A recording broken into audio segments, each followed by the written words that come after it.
Mackenzie, and here at Zinkers, we're excited about helping students in college and beyond. So I went to Dartmouth College, and I majored in psychology and Spanish.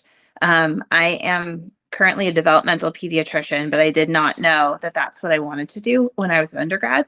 I liked children, so I did psychology. And I like languages, so I majored in Spanish. And it was only in my last year of well, the summer before my last year of college that I decided that I wanted to go to medical school. So I did a post-bac program. So to get the classes, the pre-med classes I needed at Tufts University for a year after school. And then I attended Case Western Reserve University School of Medicine for my medical school. I went to the University of Pittsburgh, so Children's Hospital of UPMC for residency, and then Harvard Boston Children's for my fellowship. For undergrad, I knew that I did not want to be in a city. I had gone to look at different cities, and it was a lot for me. I really wanted to have a college experience, and Dartmouth was a wonderful, wonderful undergrad experience. It was just a little bubble where you're in New Hampshire, but it's really just the town and the college. So it's incredibly safe, very warm and welcoming. I loved the Dartmouth program where they did travel abroad. So that was important to me and learning languages. And as opposed to other schools where you enroll in a local college or university, Dartmouth brings their students. So I was in Italy, and I went with our Dartmouth professor. We had a total of like 14 kids, and we got to do some really incredible experiences with our professor who traveled around with us. And so it was a really intimate, kind of unique way for travel abroad. And then also the opportunity for undergrad research was incredible. So I took an MRI course undergrad, and Dartmouth has their own MRI for undergrad research exclusively. So I got to learn how to run it and how to conduct experiments, which was also pretty cool and something I was really interested in doing, among many other factors. But those are some of the big ones. I think I was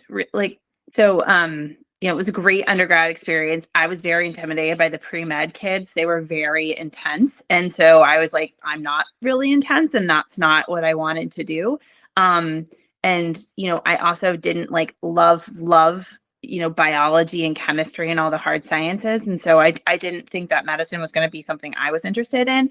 But I worked, one of the professors who I worked with who got me really interested in psychology was Laura Ann Petito, and she is pretty famous because in the 70s, I think, in Colombia, she was the one who lived with the chimpanzee. Some people may know her experiments, and she tried to see if you could teach chimps language and tried to communicate.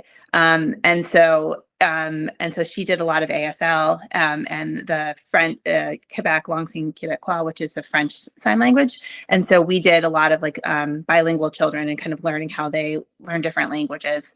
And it was really cool to kind of work with somebody who like was in the textbook, and like she had actually done some of the foundational experiments there.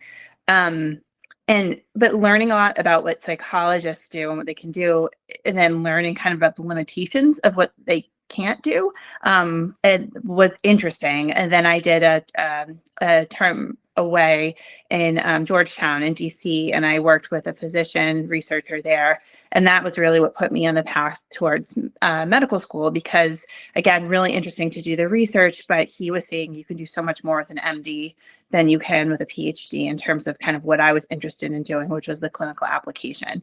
So I wanted to do, and I'm actually kind of in the career that I do now. I bridge both worlds. So I do testing, I do behavioral assessments on children, but I can also prescribe, and I also have the medicine, the full kind of medical background. So I think I didn't know that what I do now was actually a career option, but my training kind of and my interests kind of perfectly aligned with what I ended up doing. And I think for me, it was kind of being open and just following what I was interested in. And it kind of, I did not go the traditional pre-med route, and that was okay. It worked out beautifully for me. I got to travel abroad. I got to, follow my interests, and I still got to where I wanted to be. So kind of non-traditional. a lot of people don't know what a developmental behavioral pediatrician is. And to be honest, when I started medical school, I didn't know that that existed either. So I knew I wanted to do pediatrics and work with children. Um, so you do medical school and then you do your specialty in pediatrics. And then I did my subspecialty in developmental. And so that is, we are kind of a bridge developmental pediatricians. There's not many of us. There's only 760 board certified in the US, but we're a cross between neurology, psychiatry, general pediatrics, and behavioral psychology. So I work with children with autism, with ADHD, Down syndrome, kids with learning disabilities, anxiety, depression, mood disorders, and sort of kind of a first line in doing a lot of behavioral approaches. So kind of understanding behavior, putting into place systems to help with sleep, systems to help with school refusal, many different kind of behavioral kids who won't shower, don't have great hygiene, like all those kind of systems in place, but also the medications to kind of help reinforce the behavioral techniques. So I do testing like psychologists do. So I do, I diagnose autism. I can do some cognitive testing, not as extensive as a psychologist, but then I can also do the follow-up and the medication management. I work with schools, I work with therapists. So it's a really collaborative job. And I'm in a general pediatrics office in Cohasset. So I have one day where I do some general pediatrics, but there's so many kids. My wait list is close to 2 years. So that day is becoming less and less. I'm trying to get more kids in to help with the behavioral and developmental concerns. And you asked about a typical day. So a typical day, I usually see between 10 and 12 patients. So 6 in the morning, usually 5 or 6, and 5 or 6 in the afternoon. My appointments are about 30 to 40 minutes. And I see a lot of ADHD follow-up, a lot of kids with autism, talk about school behavioral plans. I do some testing that's about an hour and a half, and I have those testing days. I see kids who are in crisis. We have a therapist in our office as well. So I work closely with her in terms of referring kids who need ongoing therapy. And I had been at Children's, and so that's where I did my fellowship, and it was a wonderful place.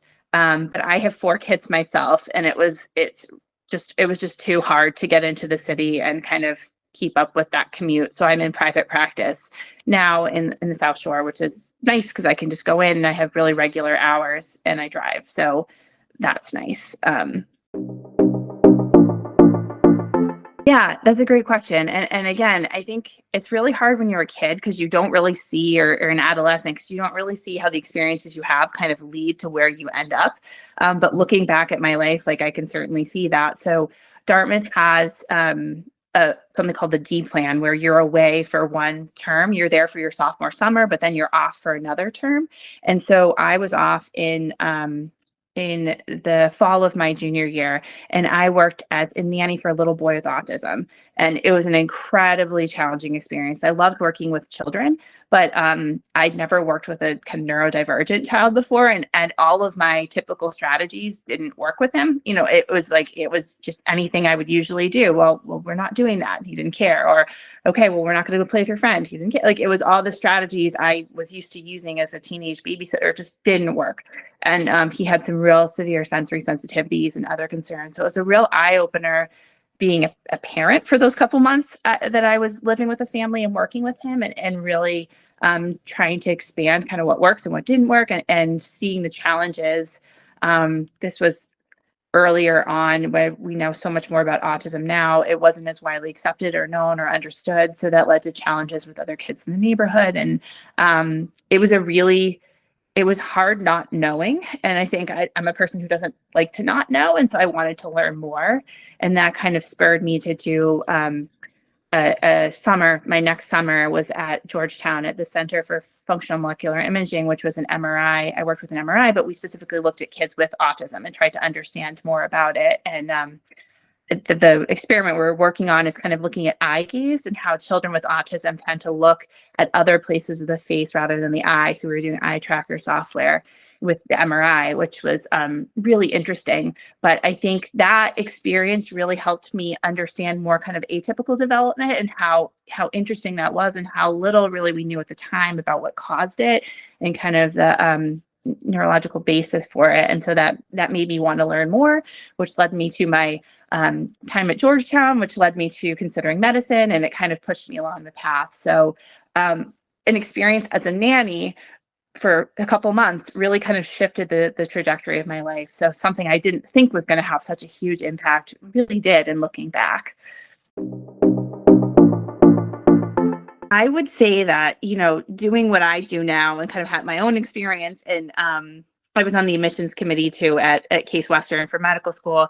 I think non-traditional is the more common way now.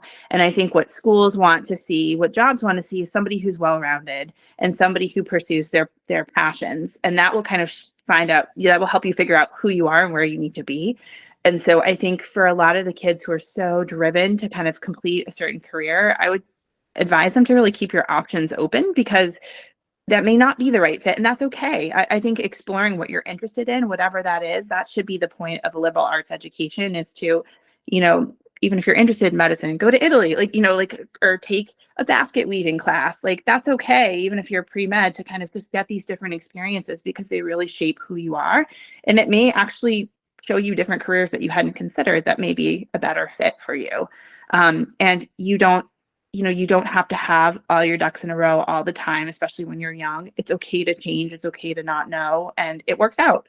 So I wish I could tell myself that when I was a college student, because it was anxiety producing not to kind of know what I was going to do, but it unfolded as it should. So follow us here and on LinkedIn for more helpful career resources and tips.